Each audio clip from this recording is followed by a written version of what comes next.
Wonderhussy here, camping at Kingman Wash on beautiful Lake Mead. I'm with my sister and a couple other friends of ours that I don't think want to be on camera, so I'm trying to shoot this from a distance, but it's real early in the morning. No one's even really awake yet. Well, we have some friends that are coming to meet us either tonight or tomorrow morning with their boat, and we're gonna go cruise it out in Lake Mead. And check out how low the water level is. I mean, you can kind of see there in the background behind me that white stripe around the lake. That's the high water mark, or that's the level of the lake used to be. In fact, you can even see here in the wash. I should be standing underwater right now. Anyway, I'm gonna go back down to our camp and make some coffee and get ready for today's adventure, which is hiking to a hot spring. Well, there's actually several beautiful natural hot springs down on the Colorado River, which is where Lake Mead, which is behind me, goes through the Hoover Dam, which is kind of on the other side of this rock face. Hoover Dam's back there, and then when the river flows through the Hoover Dam, it goes down into Black Canyon, where there's like 3 or 4 different natural hot springs. I've made videos about them all before: the Sauna Cave, Gold Strike, Arizona Hot Spring. But I've never made a video showing the hike to Arizona Hot Spring. So that's where we're going to go today. We're going to hike down there. It's known as Arizona Hot Spring. Some people call it Ringbolt Hot Spring because it's right in front of Ringbolt Rapids on the river. And some people also call it White Rock Hot Spring or White Rock Canyon Hot Spring because it's in White Rock Canyon. Whatever you call it, it's a friggin' awesome hot spring. In fact, it's the first hot spring I ever went to. So I'll always have a special place in my heart for it. All right, we're here at the trailhead. There's a parking area right off of US 95 going down. You go over the Hoover Dam about 3 exits, 2-3 exits, and you pull off into this parking area right by the trailhead. So my friends are getting all their stuff together, packing up our packs, getting on our hiking boots, and we're just about ready to go. So for this hike, I'm just taking a day pack. I got a Camelback here with 2 liters of water. I got a pair of flip-flops in there because I'm wearing hiking boots because there might be rattlesnakes on this trail. But once we get closer to the hot spring itself, I'll change into my flip-flops because you do have to walk through water. And I brought a headlamp in case we come out after dark. And then in addition to the water in there, I also have a Cliff Bar, an apple, and some other snacks. Now here's the map of the trails. The easy trail through the wash, I guess it's called White Rock Canyon Trail. So we're gonna take that down. And then for fun, we'll take the other trail, which is Hot Spring Canyon Trail, back up. Whew. You can see the trail just crossed underneath the freeway. That's US 93, going to Kingman and Phoenix and points beyond. But we're headed down this sandy wash towards the banks of the mighty Colorado River. There's some signs here at the beginning of the trailhead. Looks like there maybe is a trail map in here. It doesn't look like it's been used very recently. Oh, look, there are trail maps. Oh, cool. It gives you some information about the hot spring and shows you an overview of the route. That's pretty cool. I'll take one of those with me. And then over here, well, there's a sign with a bunch of stickers on it and distances.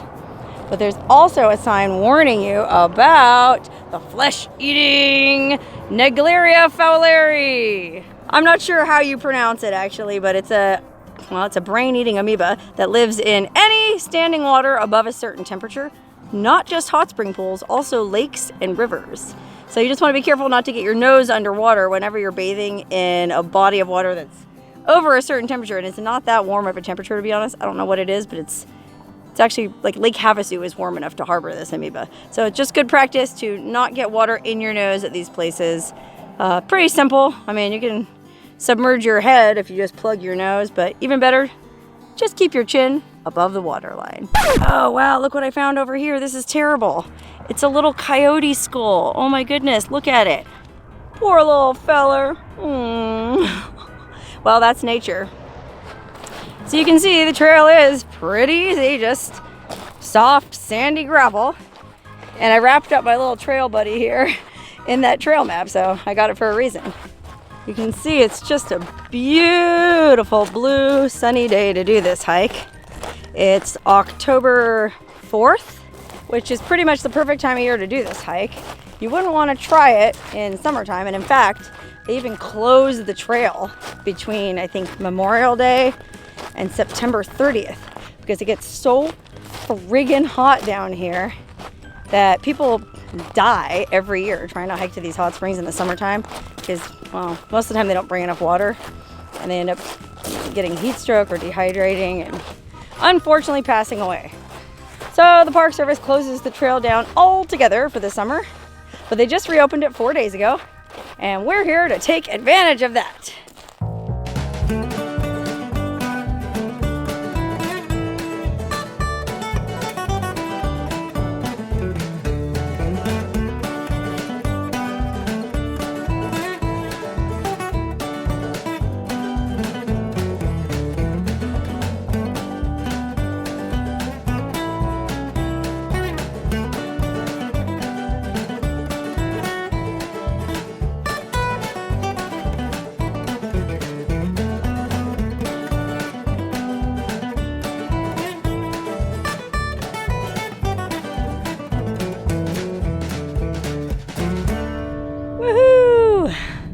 We finally made it to the banks of the mighty Colorado River. Now, I've done this trip by boat several times, and that's honestly the way to do it. You put in up there, and then you just float down river all the way down. Gotta be careful not to lose my footing. I'm standing on this rock high above this beautiful, almost Caribbean green water, but all the way around to that little beach behind me there. You can camp out there. I've made a video all about that, so if you're interested in ever camping out there and doing it by boat, check that out. Golly, sure would be a long drop to the water from here. Hope I don't fall. Actually, believe it or not, people come up here and purposely jump off here. Cliff jumping. I can't pass up this refreshing water without at least going for a quick dip. So I dropped trow, and I'm just gonna jump in for a sec, just to cool off.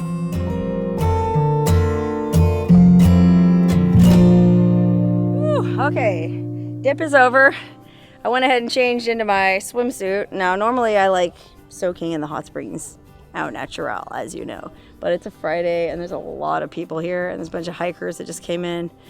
And out of respect for other people's comfort levels, I put a bikini on. When I get to the hot spring, I'll suss out the situation. In the springs, I might actually take off my bikini. We'll see. Okay, so we've arrived at the creek that flows out of the hot springs. This is why I changed into my flip-flops, because I don't want to be walking through all that in my boots. Although, to be honest, it's not a lot of fun in flip-flops either. Because the friggin' rocks get in there between your feet and your shoes.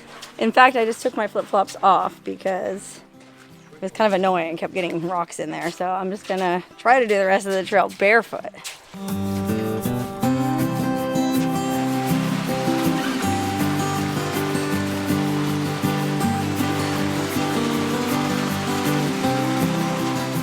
Okay, now we're approaching the final turn to the hot spring. And there's a warning sign on the wall for the benefit of those who boated up and didn't see that warning sign at the beginning of the trail about that amoeba. Like I said, I've done this hike many times. It's never been an issue. I've soaked in, I just counted the other day, I've been to like 78 hot springs. Never got water up my nose so far. Okay, we're definitely getting towards the hot springs. You can feel the water is much warmer. And you can see here, this is new since my last visit. Somebody has built up this lower section of the stream to make a pool with sandbags. See that? You just bring the bags down, fill them up with gravel. You can make a pool. Let's see what the temperature is. Oh, it's warm. Normally it wouldn't be warm enough, but today's a hot day, so it actually feels pretty good. That's what I like about these springs. They're so clear, and the bottom is nice sandy gravel. So, no muck, no algae. Okay, now listen to this. It's the final waterfall we have to climb. And then we're gonna face the final boss of the hike, which is the ladder. Man, the first time I came to these hot springs, I was like, I'm supposed to climb up that sketchy thing? Yikes. But I've done it many times in the past. It's solid, it's bolted on. I'm gonna take my chances.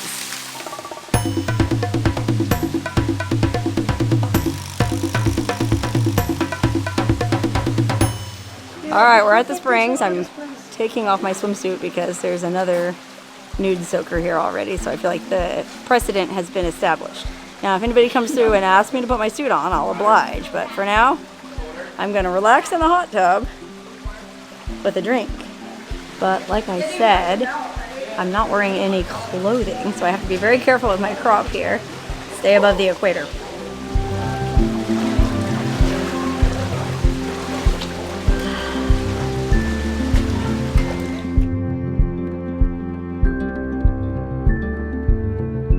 This is one of my favorite hot springs. It's in a slot canyon. Sheer, dramatic granite walls. There's the sky. And here's the hot water. So you can see here that the water is pretty clear in these springs. Bottom is nice and gravelly. And the reason they stay so clean is there's a really good flow coming through all the way up this canyon. And the pools get hotter and hotter the farther you go up. In fact, this pool here, I bet is so hot, I probably can't even put my feet in. Ooh, that is hot. Ow! Yow! I'm really taking one for the team on this one. You can see there's another pool up there, higher up the canyon, and that one's even hotter. Should I try to get in it? All right, we're on top of the sandbags, looking back down at that pool we just came through, which goes down to that pool we were just soaking in. Now let's see how hot it is in this. I think they call this one like the crab cooker, because it's the hottest of all the pools.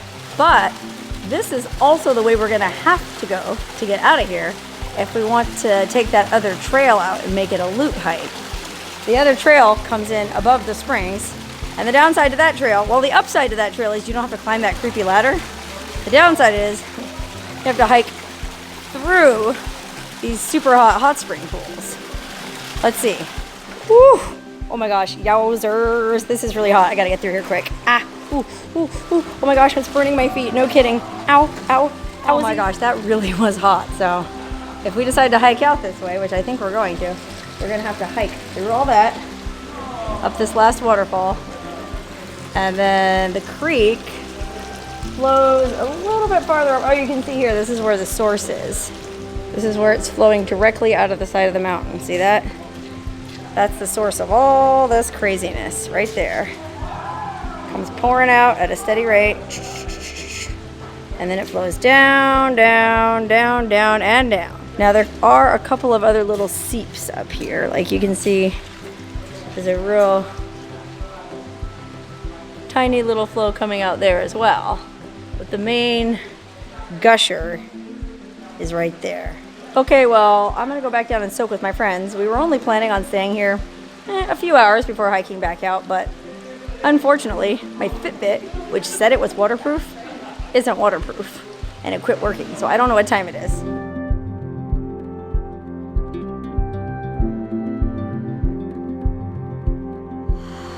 Now that's relaxing and super easy to keep your nose above water. I don't know what the big deal is.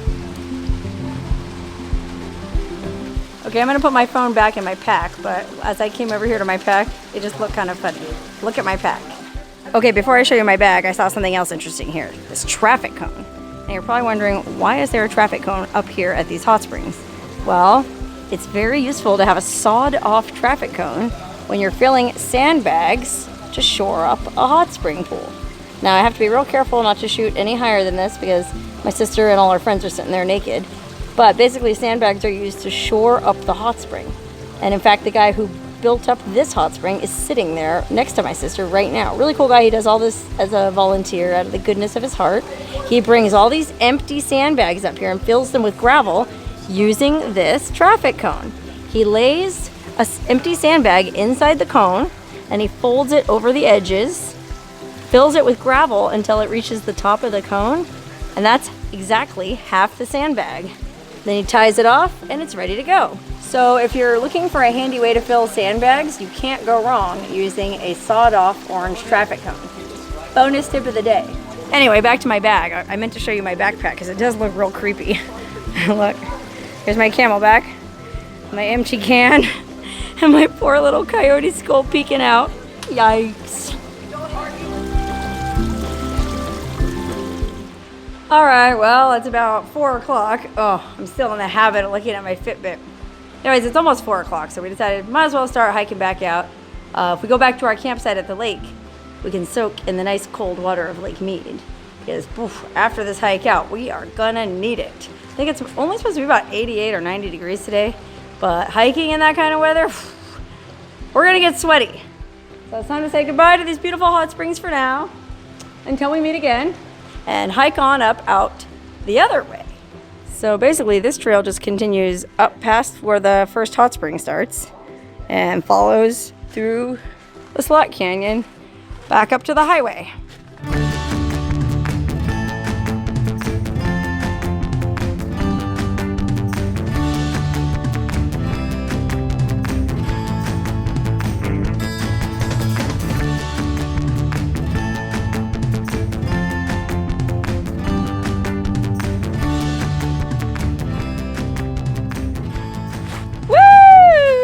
We made it back to the freeway, almost to the car.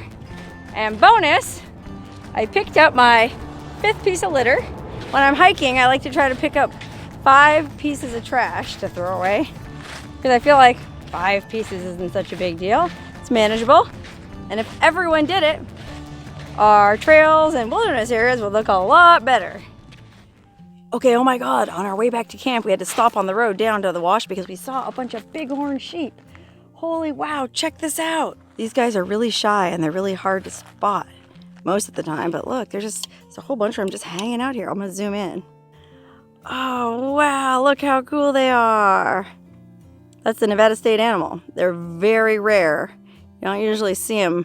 I mean, they're not rare. They live way up in the mountains, but it's rare to see them. They're very shy. Wow. All right, it's the next morning and our friends with the boat rolled in. So we're all gonna get on board and go for a short cruise out to the Hoover Dam, where I'll be able to show you how low the water levels on this lake really are.